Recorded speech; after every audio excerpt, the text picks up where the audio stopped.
Labdien! Pie jums viesojas jauns raidījums Eko ziņas.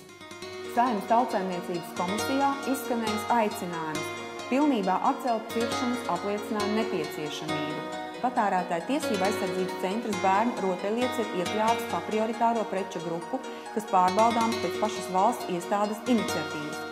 Vai sabiedrība var būt droša, ka brīdinājumi no Eiropas Savienības atbildīgajām institūcijām par nekvalitatīvas pārtikas parādīšanos mūsu veikalu tīklos sasniegs to pietiekoši ātri? Saeimas Tautsaimniecības komisijā izskanējis aicinājums pilnībā atcelt cirkšanas apliecinājumu nepieciešamību. Zemkopības ministrs Jānis Dūklaus uzskata, ka meža īpašniekiem jādod lielākas tiesības tā apsaimniekošanā, vai lielākas rīcības brīvības došana privāto meža īpašniekiem nesamazinās biotopu masu Latvijā. Pēc dabas fonda speciālistu domām biotopu platības vairs aizņem tikai 4% no Latvijas teritorijas.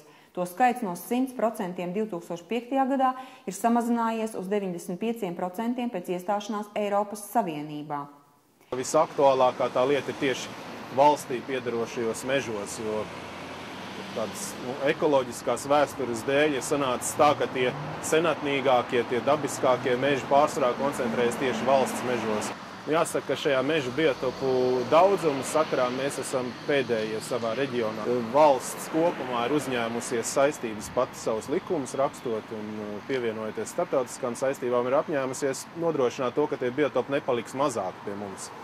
Diemžēl šobrīd mēs varam redzēt, ka ik pa brīdim varam atrast nocirst šos biotopus.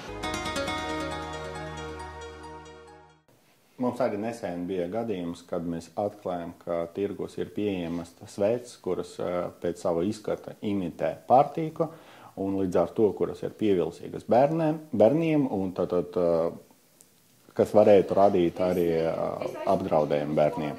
Līdz ar to mēs izsekojam to piegādes ķēdi un arī aizliedzam šādus produktus te Latvijā un visus tos izņēmam no tirgus un iznīcinājam.